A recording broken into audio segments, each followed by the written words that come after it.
Good day, everyone, and welcome back to Conversations with an Entrepreneur under the Steelpan Business Entrepreneurship series with Music TT as we celebrate Global Entrepreneurship Week in Trinidad and Tobago and around the world. We have been chatting every day for this week with local and international music and creative Steelpan business professionals, learning more about their roles, discussing trends, COVID, entrepreneurship, and anything else in between. My name is Akua Leith, and I will be your host. Today being the last day of conversations with an entrepreneur, we have a very special guest. We have the National Steel Symphony Orchestra under the Ministry of Tourism and Culture and the Arts, where I'm actually the artistic director and conductor. I just want to give you an idea of the head staff. We have a director of culture, Mr. Tej Ramlugan. We have an operations manager, Ms. Faith Douglas. We have an equipment manager, Mrs. Avis Brown, and we are comprised with 24 of the finest musicians via playing and education within Trinidad and Tobago. And today with me, we have 3 musicians representing the entire staff. We have Mr. Amrit Samaru, Mr. Karim Brown, and later on you will meet Mr. Kyle Noel. So with no further ado, we should welcome them to our live. Good day, good day. Good day, Mr. Samaru. How you doing, sir? I'm fine, thanks, and yourself? I'm good. Is a little strange seeing you in this capacity, but good nonetheless. Welcome, Mr. Brown. Hey, hello, and good day. Good day. Guys, we have here the captain of the National Steel Symphony Orchestra, Mr. Karim Brown, and Mr. Amrit Samaru, who really acts as one of our musician leads in terms of transcribing and arranging as well. So we're just going to have a conversation, let the nation know what we do, how we do it, and also some stuff that you all do outside of that professional space. So you started, Mr. Brown. If you can just give us, or give the listening audience, a little bit about the NSSO, how we operate, the instrument we use, and so forth. But boy, I don't know if you have enough time, but I will begin. The NSSO is a unique group.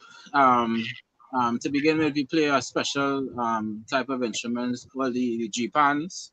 So the music is written differently for the orchestra. We are into performing. We have a performing group.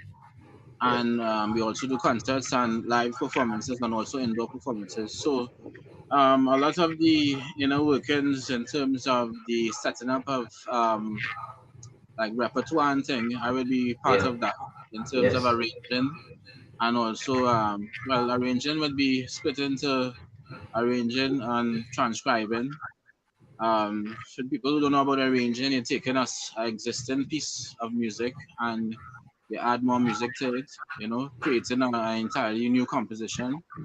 And transcriptions is about taking a score that was not originally written for Steelpan and taking that music and writing it over for the national instrument. So a lot of that is being done in the orchestra. A lot of documentation too as well is done too as well. We also do a lot of local pieces, and once they are done, they are scored and kept in our archives. Right.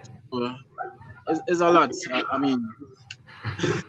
Very good start. Mr. Sam, you just give the listening public an idea of what is the process you have to go through to get into the NSSO. In terms of the qualifications needed, you have to be 18 years or over. You need to be a citizen of Trinidad and Tobago. Also, you need to have, I believe, is grade 3 being minimum, and any sort of tertiary education would definitely lend well the qualification and level. But if you don't have it, as some members do, they do have inexperience. They do have it in experience. Right. So it's not that you have to have it, but it helps and it goes a long way, Yeah. especially as it pertains to site reading. Yeah. So guys, well, further to that too, you have a audition, Mhm. an audition and an interview that you'll be shortlisted and then choose.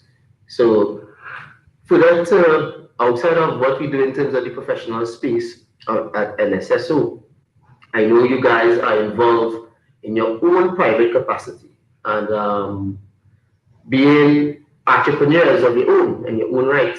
And I know Kareem started with arranging and transcribing. Can you all give the listening public how that works in terms of, okay, can someone commission someone to write a piece of music for them outside of panorama, in another setting? And if that ever happened, how can they engage and how does it work? Amit? Oh, um, okay. Well, in terms of myself, yes, that is the, I would say, my mainstream of income outside of the NSSO. Right. Being a musician, as you know, and growing up in the fraternity, it is always useful to have your hand in different jazz, and Yes. it pays off that you could be flexible. So Right. in terms of arranging and transcribing outside of the carnival period, yes, I have been contacted and contracted in some instances to do pieces to my company, Lavway Music Company. Right. It's a company I set up about probably about 3 years now, 3 or 4 years Right. now, and we specialize in steelpan arrangements and compositions. Um, so far, the response has been good from, especially from people outside of Trinidad and Tobago, Right. which is, I would say, the main the main audience in the sense of, or the main market in terms of getting my stuff out there. So Right.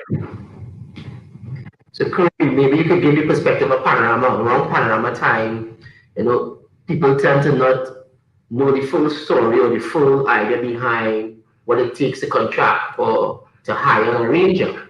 Maybe you can give your perspective of how that has been and if it's something persons could actually gain some income from. Yes, there's a wide range of possibilities in terms of getting a job as an arranger. I know because of the COVID situation now, a panorama may not be, the festival of Right. choice at the moment. Yes. But in terms of experiences in the past, in terms of panorama is the biggest income earning for the year as an arranger, but in Trinidad and Tobago. In terms of my contracts and thing with steel bands, it's often that I would get a call, and then discussions would take place. Um, Right. and that, in terms of arranger's fee, um, in terms of what type of piece would be arranged, and when to start. Well, once that is brokered, then you would know when to start the arrangement. Right. Um, the In terms of for panorama, there's categories. So there's the traditional category, which is single pan. Then there's conventional, which is broken up into three categories. Right. So in terms of an arranger's fee, or if you want to put it like that, Yeah. would be broken according to the categories you arrange for.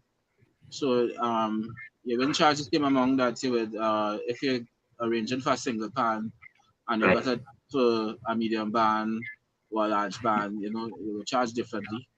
So you would have to work out those prices and hopefully within negotiations that Right. you're able to get the amount that's required. Um, the In terms of getting hired, you have to be. I mean, in the pan community, your name had to be um, reputable, meaning that you have to be doing work within the field to be noticed.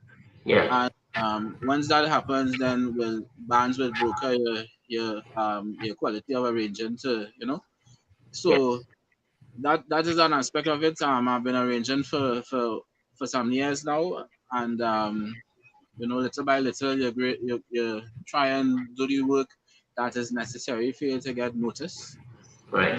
by the steel bands, and then hopefully you climb from strength to strength in terms of negotiations and these kind of things.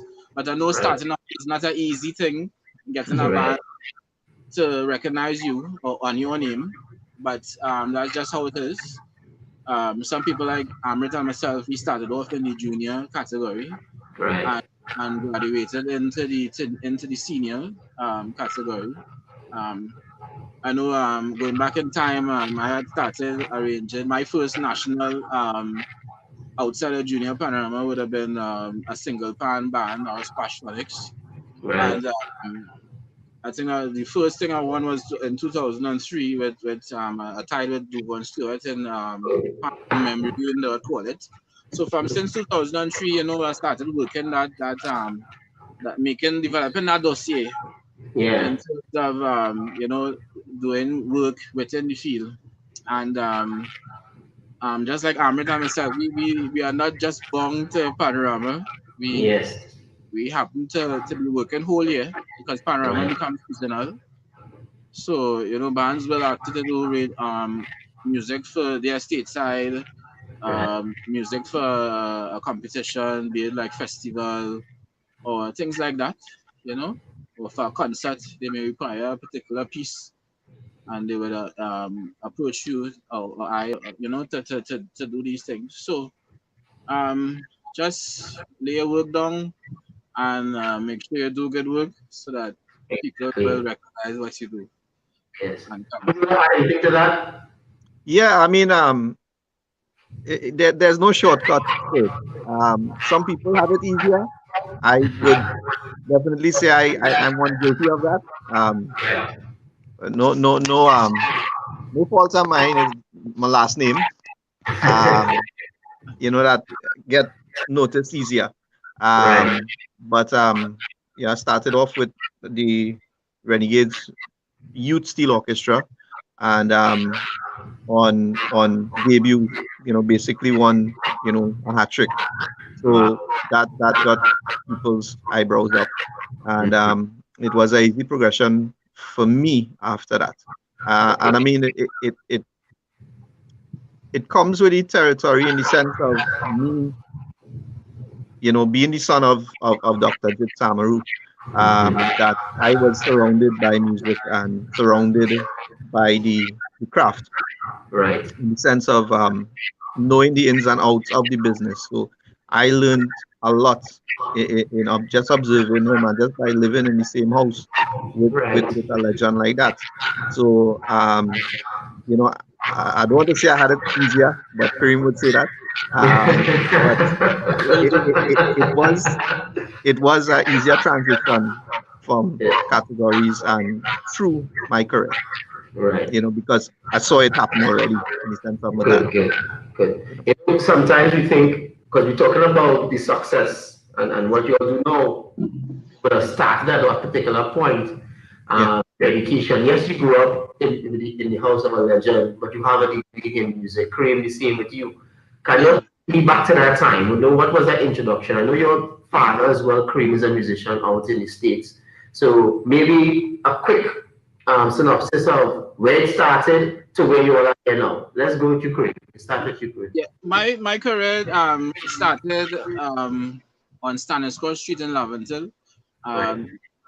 My neighbor, he's deceased now, Moving James. He came to my house and asked my mother, to join the band. He was starting back Highlanders, and so I said yes. I would have, liked to. Not knowing much about my father's career in Steelpan, but my mother said, "Well, it's in your genes. Go ahead, start working." So from Highlanders, it moved to, Success Stars Pan Song when Success Lab went to the composite school, and then Yes. Massey, Massey Trinidad All Stars, and then Lydian with Lydian Steel. But the Right. journey really started when and that's when I passed for Success and I started going to school there.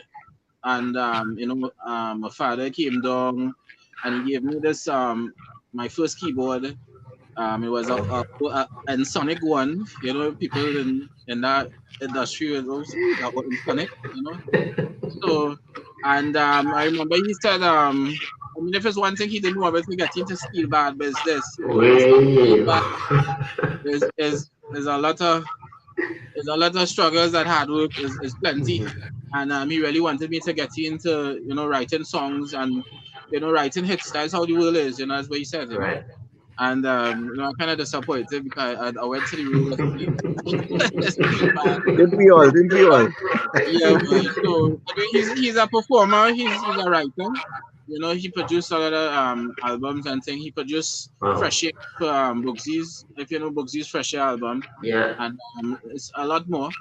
So, my career kind of, it was always in one foot in steel band and one foot in the studio. Right. Right?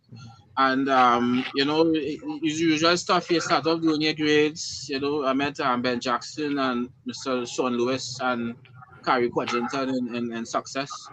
Right. So they always wanted to do, your music theory from grade 1 to grade 8. When you leave school, when my mother just realized I was into music, she encouraged me to sign me up at the University of the West Indies, Trinidad campus, where I did the certificate. And at the same time, she had signed me up with the youth league program at Republic Bank. Right? So I think she was giving me options there to do either, if you want to do music, you do music. If you want to do a different career, Yeah. and for a couple of years I keep juggling that between because Right. I continued working in the bank and still doing music and Wow. arranging and things for Panorama. And somewhere in 2006, 2007, I decided to go back and do my degree at the University of the West Indies. And that is where I quit the bank, Wow. My mother, she wasn't surprised. She realized I was going more in the direction than music. So from that aspect, from that point onwards, before that, I decided to set up a company called KEB Music Company, and which under KEB Music Company, I would have done like solo Steelpan performances, studio work in terms of doing demos and full production. So all that Wow. time on the studio stuff, and also arrangements for Panorama is the most popular thing, Right. and so that's why I tried to develop that brand, and that's what I've been working with. And a couple of years later, I joined the National Steel Symphony Orchestra, Right. and Yeah. it started to kind of balancing act started to happen, but that is my real development into the world because as a musician, the city instrument, the steel pan as an instrument, a real first class instrument. So I really was encouraged by Ben and Pat Bishop. They kind of put it in the head that steel pan is the way to go, Right. and steel pan should be part of the orchestra. Not a steel pan in a band. So Yes. Right. that's one of the things why I hold on to the steel pan and still use it as a solo instrument up to today, so that we can really make those advances Right. worldwide, that showing the world that steel pan can do more than what you think, not just fancy and sun, but Correct. Correct. really selling it in a real, steel pan could be in a TV production, it could be the background music for a big movie something. So still doing what I'm doing into studio and into performance and also arranging. So that's my little journey there. That's a big journey. So Yeah. thanks for that. Let's hear Mr. Samaru. Well, I mean, I'll tell you a little bit about me just now, but just to Yes, jump on what Kareem was talking about in the sense of places you would hear steel band now. It's interesting that you're actually hearing what I would call the cousin of steel band, or steel pan, the hang drum. Um, yeah, the hang pan. Sorry, it is a staple now on documentaries.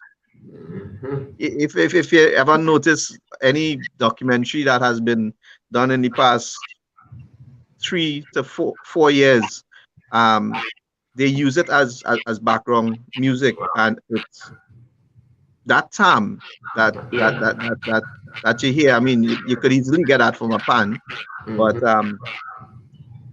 next time you listen to a documentary, especially if it's like BBC or Al Jazeera or any one of these foreign news channels, is something to look at, and why it is we have that and not Steelpan, you know.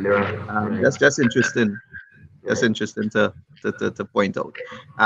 But my start in the music business is similar to Kareem, I would have to say, because although I mean I was rooted in it, um, you know, my dad and he really didn't want me to be involved too much into pan, and you know he was very adamant that I had to be, you know, into something um with with which I have the qualifications for. It's Right. just not you're going to be a what do you call a pan man and hustle, you know. So my mom also was very instrumental in me, you know, pursuing my degree at the University of the West Indies. Before that, I did associate degree in performing arts with Costa. And also, before that, I did apprenticeship as a graphic artist, because I Oh, know definitely I wanted to be in the arts. You know, it right. just office jobs wasn't really cutting it for me. You know, so yeah, that's a little background in terms of how I started You started, and yeah. got into the music. And it was at the University of the West Indies that a lot of us got the exciting news that the National Steel Symphony Orchestra was coming on stream. And Dr. Pat Bishop was instrumental in that, as well as Mr. Well, now Dr. Satnan Chama, you know. Yes. So, so we at the point in time were, you know, I'd like to boast for standout students. You know, they started to recruit from there, you know, and say Yeah. you all should join and you all should apply and that sort of thing. And so Yeah. that's how we got into that. But at at that time too, there was a parallel with our um, you know, community steel bands, if you would call it like that. Yes. um, you know, I was with well, started off with the BP Renegades Youth Steel Orchestra, and then um, the first national Panama entered senior was with Trinidad Nostalgic, you know, and then Lee Chong Panglo after in the medium, you know, and so it just and after that, well, my dad ended up falling ill, and I got the crack with Renegades senior band for the Panorama in 2008. So that has been the journey up until 2010, and then from well 29 20, 2001 2009, still on thing to say, 2009 to 2010, we saw the formation of Supernova Steel Orchestra, Yes. which is a community-based band in Surrey Village, formed by my cousin and members of the community, Anthony Samaru, and under the guidance and leadership of your truly. So that's really I would say my contribution to the steel band world, really, by the formation of Supernova Steel Orchestra. So, it's been a interesting journey and a learning experience up until that point. Right. And I think everything that happened before really set the stage for this. And it was, from my experience with, as I say, Renegades, with with also steel bands from outside, like Pantime Steel Orchestra in Right. St. Lucia, where I did a number of years as the arranger there, and learning a lot from Cecil Totti Fulgens, the manager of Pantime, the kind of headaches it would take to really run a band. You know, Right. he said, "Boy, you have to be crazy to enter this thing. You have it nice. You just go and arrange your music and leave that." Right. But there was definitely something there, in terms of a need for something like a steel band in Surrey Village. And we were just happy to contribute towards that, and get the youths active in the village, Right. you know. Right. Good stuff.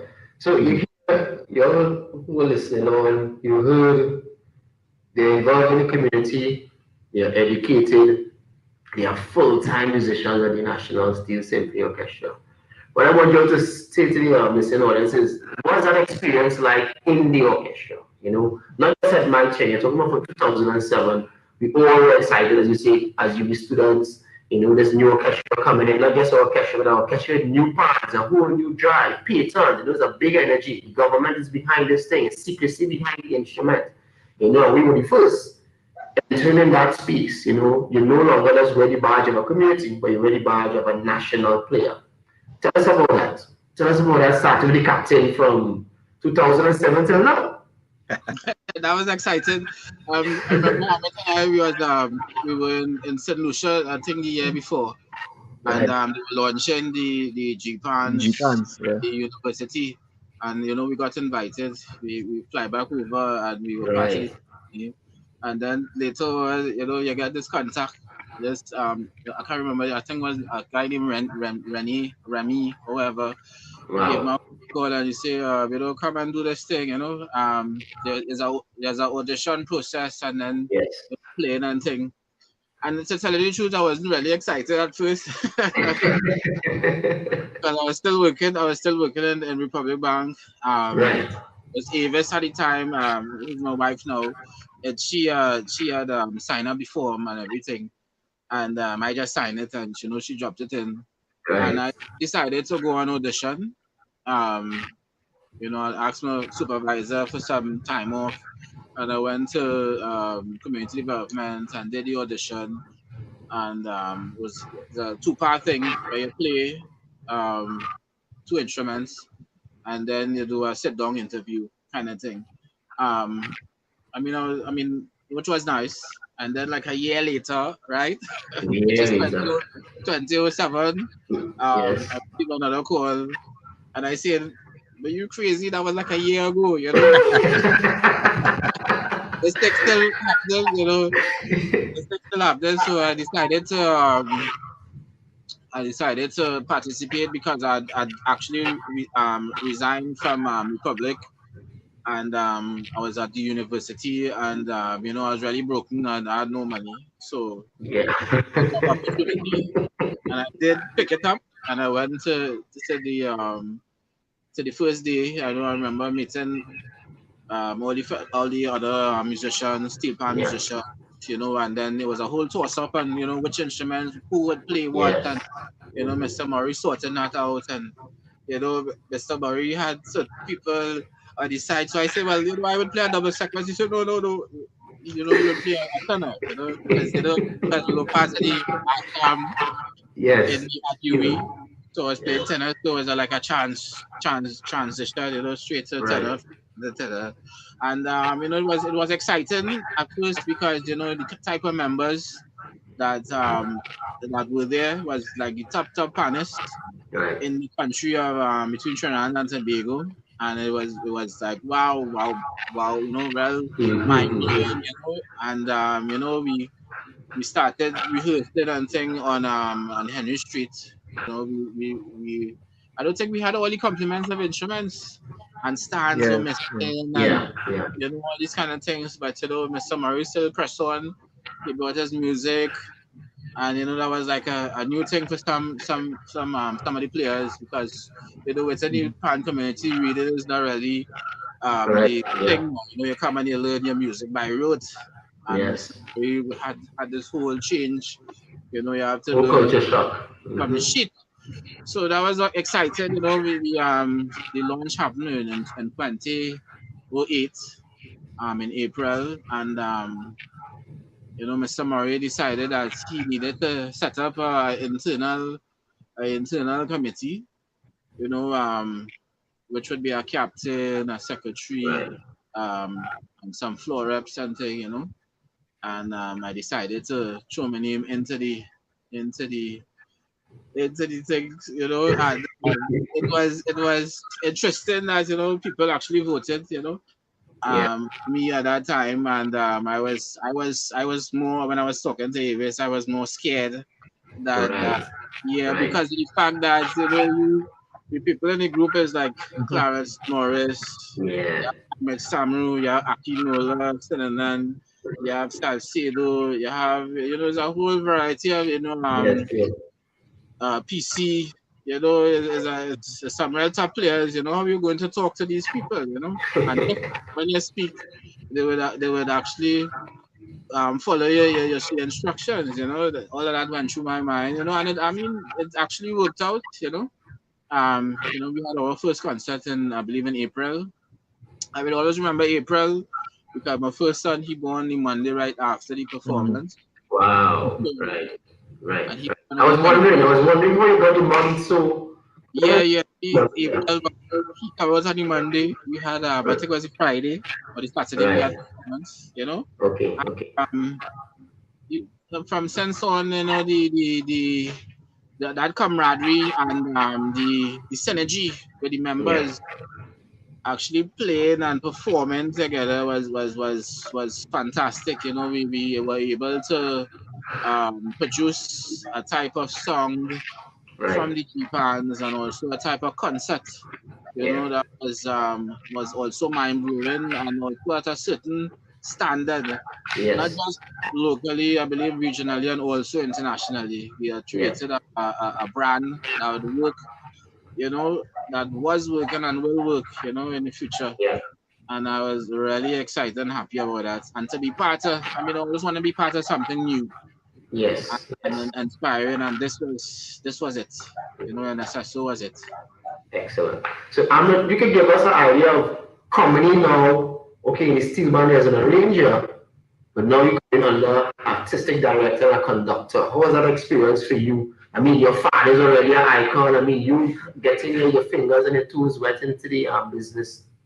How was it for you to come and work under conductor? That is.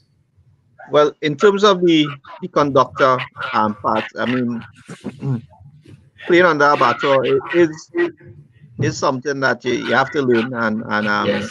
get used to. And thankfully, at the University of the West Indies, we had a course in that for actually conducting, Right. and the orchestra or the band would be other students in the class. So that was a really good crash course into Right. Yeah. or introduction, if you will, into the world of Right. playing under a conductor, because it is different in the steel pan world. Um, Although we may see it in some instances, a lot of the time, players already practice the song so much that it's really in auto drive, Yeah. but Yeah.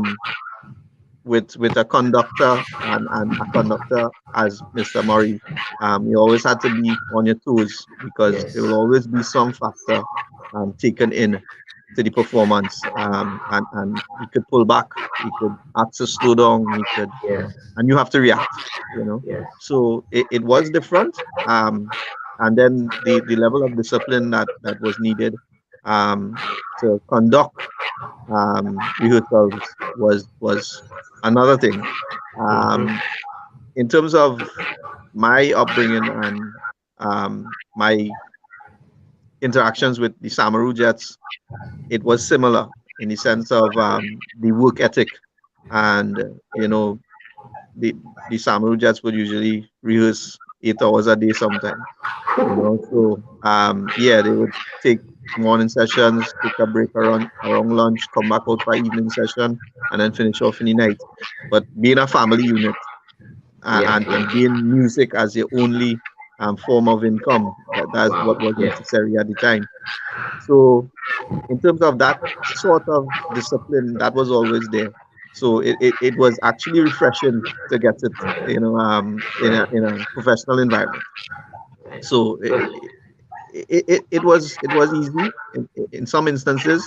In some instances, it was difficult, um, especially as it pertains to the learning. Although we are musicians and creatives, we are also public servants. So learning that part of the job was kind of challenging for me, in terms of understanding all the rules and regulations that govern what we do as an employee of the government. So we're still learning that part, but say what? Well, right now I'm still in the meeting room. Mr. Kyle Noel, he was supposed to be added 2 days ago, but we had some technical difficulties. I hope he's all sorted out as we welcome Mr. Noel. Mr. Noel. Hello. Hey. Sounds good. Yes, Sounds good. So you're here with your other two colleagues, Mr. Brown and Mr. Samaru, and they gave a really nice account of themselves so far. So maybe introduce yourself to the listening audience. What you do in NSSO and what you do outside NSSO as well. Okay. Well, good afternoon, everyone. Trinidad and Tobago, the world. Okay, well, I am a musician too. I play the G triple mids. So besides working with the National Steel Symphony Orchestra, I am also a steelpan tuner. I'm also a tutor at the University of Trinidad and Tobago. Wow. And but so I just finished a session there, so from one session and I'm here to the next. So it is really, I must say, time consuming, but I actually have to write down, how my day is basically. So that is basically what I do in a nutshell. Right, okay. I perform, I tune, and I teach. Right. And everything is around the steel pan. That's basically it. So guys, if you see and you're listening here, if you all have questions, you have to post your questions and you'll get to it as we go through this live. But I had to make this point. You're hearing each person saying more or less what they will call a part-time job, almost require full-time.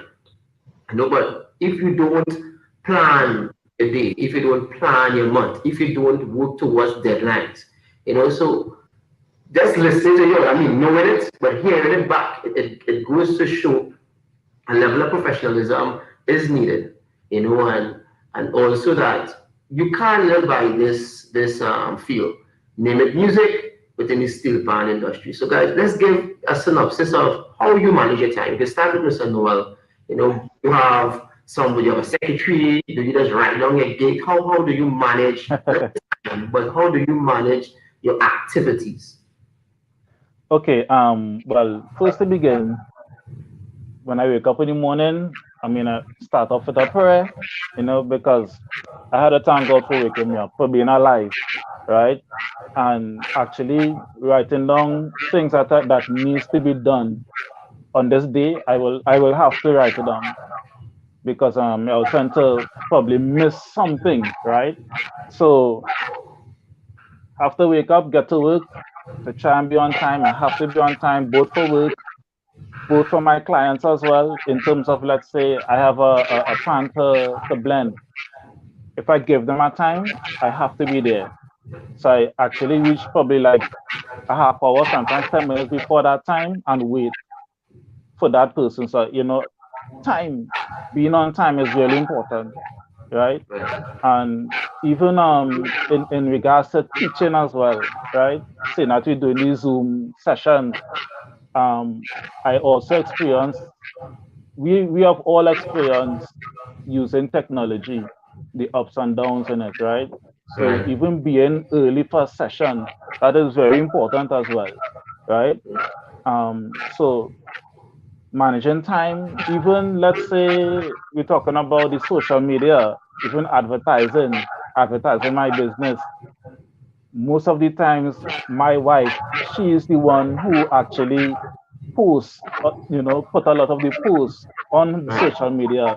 So she is the marketing person Right. behind my Noel Steelpan production. So she Right. gets it out there, you right? So she is my number one supporter. She helps me, so I also help her in her, in what she does as well, because she too has a business as well, Right. so that's basically it in a nutshell, right? Okay. Helping each other and making sure that I have to be on time for everything that I do. So being early is being on time. How about you, Mr. Yes. Sorry? What kind of, I'm getting into Mr. Brown in terms of, because I mean, you're talking about studio, you're talking about arranging, you're talking about transcribing, and it's a lot. That's difficult. It was. I mean, I could give you. I remember when we were in Green Room Studios. That was like 2010. When we did that album Panther Piece. I think it was 2010, 2011, somewhere there. And it was. I think we did it around November, December time. We started working on it, and some of the music. This December. This November, December is the same time you will start to prepare for Panorama, January, February. Yeah. And at that time I think I was arranging for West Side in Tobago, and and over in Trinidad, Amit and I in the studio trying to get music out, and at the same time Calypsonians asking me to write band sheets, and at the same time somebody wants something produced in the studio, so it was like a little bit too much at the time, but it's about just juggling and creating those little spaces so that you can make your deadlines, Right. because in the studio you had to record the brass, you had to record the vocalists, and apart from that you had to sit down and mix and master, and on top of that you had to go home and write some band sheets, listen to people's music, write parts for brass, trumpet, trombone, make sure it harmonizes properly, and at Wow. the same time go look for look for some flights for Tobago. Wow. Cross to Tobago between Friday and Saturday, Friday, Saturday, Sunday, come back Monday, and still write music for them, Right. and then come back Monday to work at NSSO. Yeah. And then you had this pile of music, to rehearse, and I always like the system in terms of NSSO with the orchestra and the individual time to prepare. So Yeah. that would have helped in terms of managing stuff. But sometimes you plan stuff. You have to plan stuff at some Yeah. point. You will have to plan how you're going about doing and achieving all the goals that you set out. And sometimes that crunch time is actually make you move a little faster. I know for some people it is problems, but yes, you have to sit down on time, um, calculate your time and everything so that you allot enough time. And you find these little spaces, and plus in the morning you may get up, I would get up early and finish off some music. After work, come back in the evening, try and finish out some stuff. And of late I find that writing music 3 a.m. in the morning is better. I Right. have more kids to harass me and pass Right. and press keyboards and Right. whatever. So you have to find a time that would work with you and be Yes. able to achieve all your goals that you set out to do. So what I'm hearing, I mean, definitely is that the demand is there. The demand is there for many aspects of the industry. So what would you say for someone who's looking to come into the industry? Will it be something encouraging, Ahmed? I mean, it is definitely not an easy road. I don't mean to sound cliche here, but it is a platform that you need to plan for, you need to prepare for, you need to budget well, and also you need to have the passion for, right? Right, So let me start with that. If you could do all these things, you may have a future in it, right? Because there's a lot of great musicians that all of us know that started off in pan and just couldn't hold on, because right, it is demanding and it's not as rewarding as people may think it is. right, As you hear from all of us, we have to have different streams of income to really make it. And I mean, that's for right now. I mean, hopefully things would get better and things will take off, one day. But right, for now, we doing what we could do. A lot of the times to just stay afloat, you right, know. So although people may think it's a glamorous job, yeah, probably, maybe because we get to dress up in suits and play pan, right, with all the bright lights on us.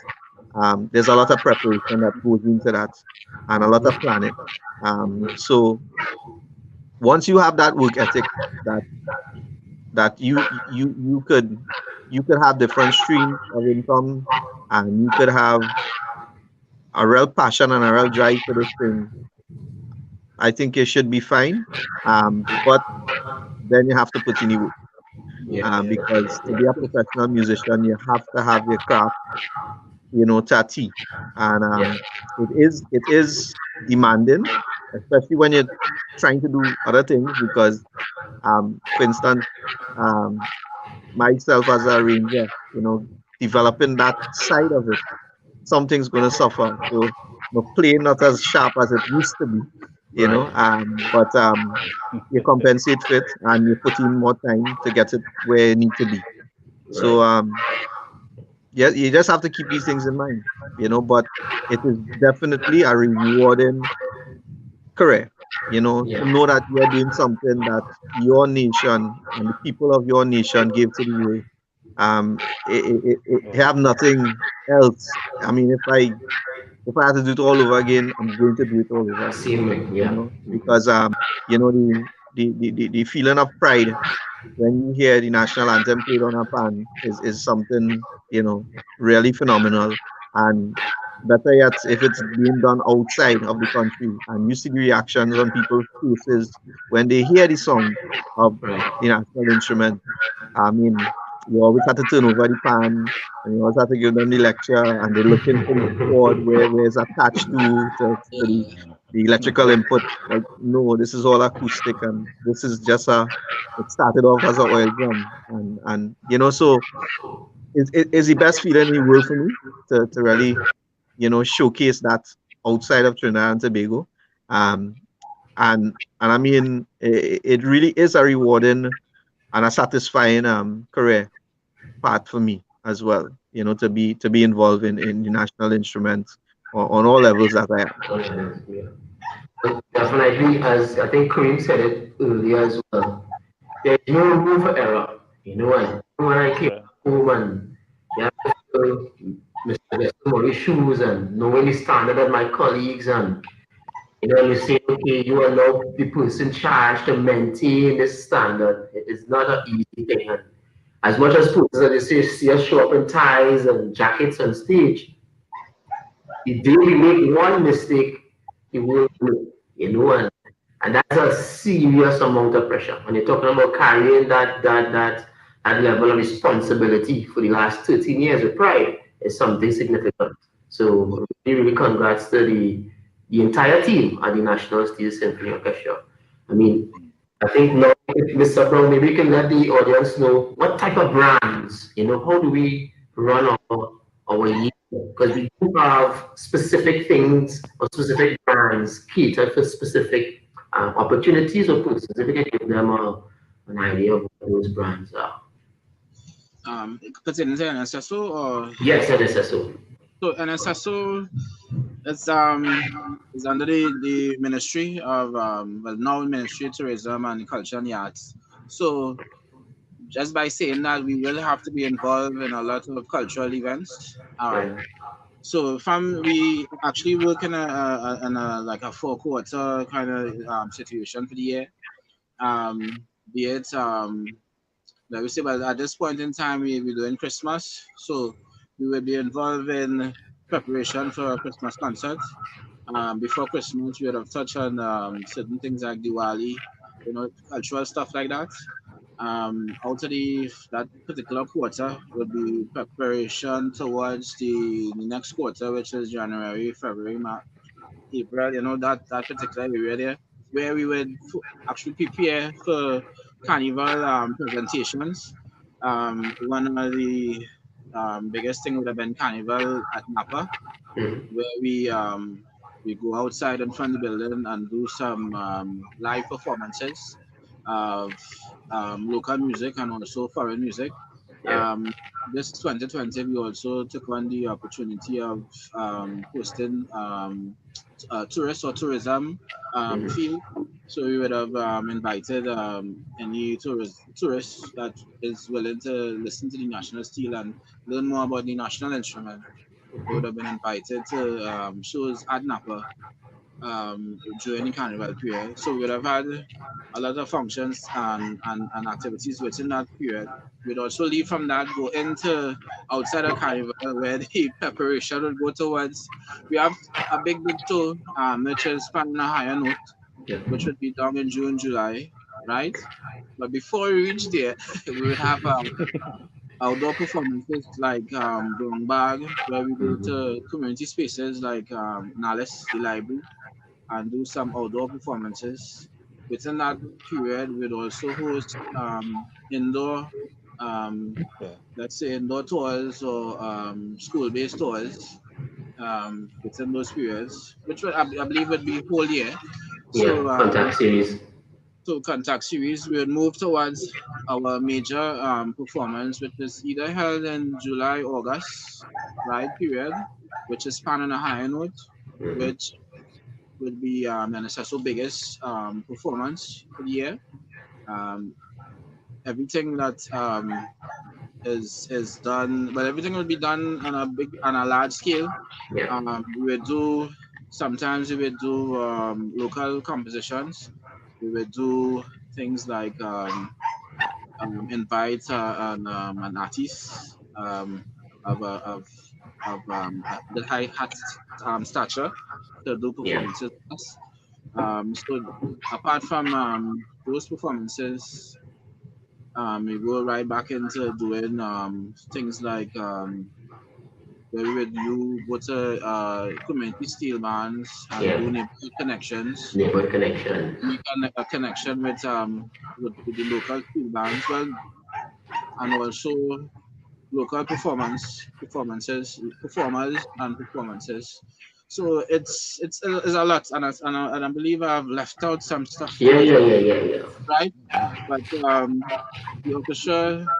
I mean, sometimes when I hear some people say, why it still existed, and, after going through the whole year and doing all those performances,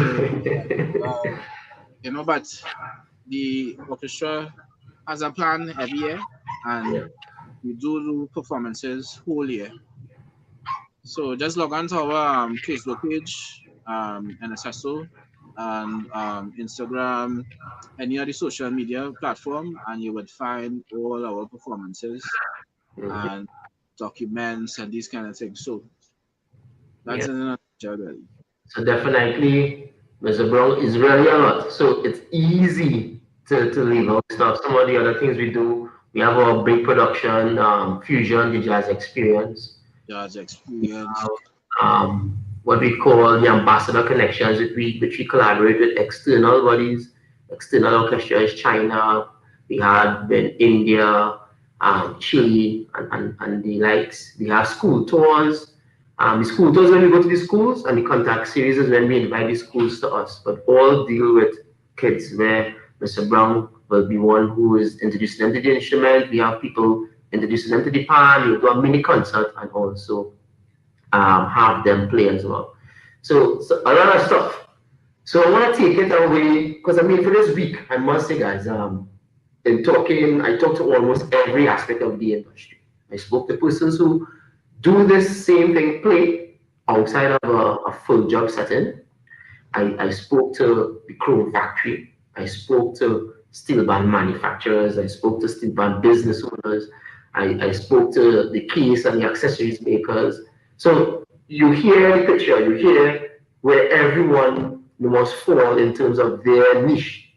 But when you look at it, everyone is supporting each other. You know, we are at that stage where with all those things that they develop and having the professionals to perform it, it's like a full-fledged industry. You know, it's very much clear. But are we now seeing it as one rather than all these multiple parts? And that is where I think this type conference will kind of bring things together or bring things to the surface so you know where we actually are.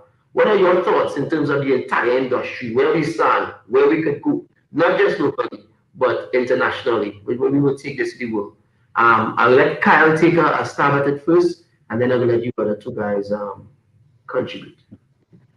I would look in the aspect of the steel pan manufacturing aspect of it. Right. Because that tends to be more, I wouldn't say favorite part of just in the whole steel pan, but Right. you know, I'm really getting to enjoy that. I mean, I love performing, Yes. but I really love, you know, the fact that I'm able to blend an instrument or create Yeah. musical sound in an instrument in metal per se. Yeah. So appearance, that's my biggest thing. Appearance. We have more to give to the world. Right. You know, we I wouldn't say we are this close, but there's so much more that could be done, right? And could be produced into the global market, right? And my passion is the face of pan, the appearance of it, right? Right. So I see something Right. major will, and it's gonna happen, right? Excellent. So What you Kareem? Yeah, well, the steel pan and the steel pan industry have a far way to go still. Right. I still think that we still have some more international discoveries to be made. mhm, The steel pan has to find its space on the different circuits. When I mean different circuits, not just in universities performing or in a panorama in New York or whatever, but we have to find that stage where the steel pan will be playing a song and that song is a hit on a Right. I billboard, get. a number one, a number one hit somewhere. At the Right. same time, the steel mhm, pan will be part of the orchestra. When you look on TV and you see any violins and thing, and next Right. thing you see a group of steel pan instruments incorporated yeah, as a stay.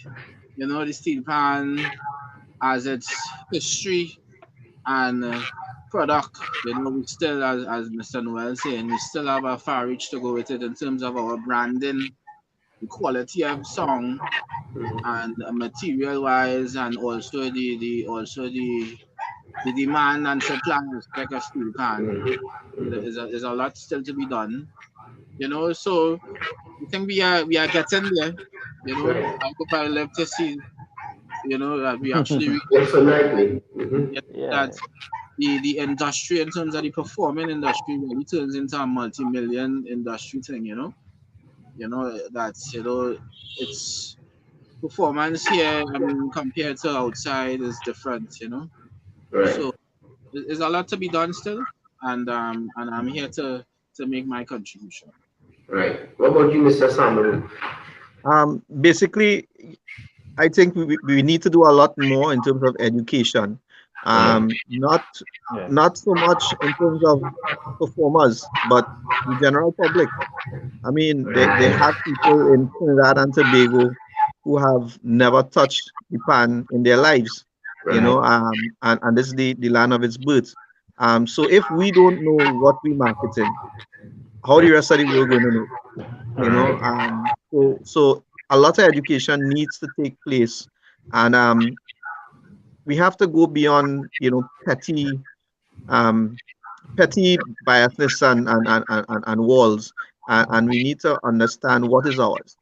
And I think the quicker we reach there as a nation, it's going to be all going to augur well for the instrument internationally.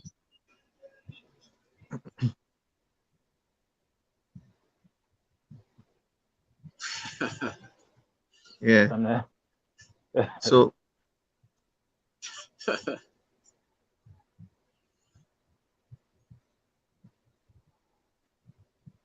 I think we got cut off there. yeah, But I it's see the still hour. live. Yeah. I mean, we did give out 10 minutes, and Mhm. I mean, I just want to thank the public for actually logging on and listening to us. You know, it wasn't, you could have been doing something else, but they decided Yeah. to us from the National Steel Symphony. So, I mean, on behalf of the Ministry of Tourism and Culture and the Arts, um, thanks. And hopefully we could have something, another talk, you know, another session in the future.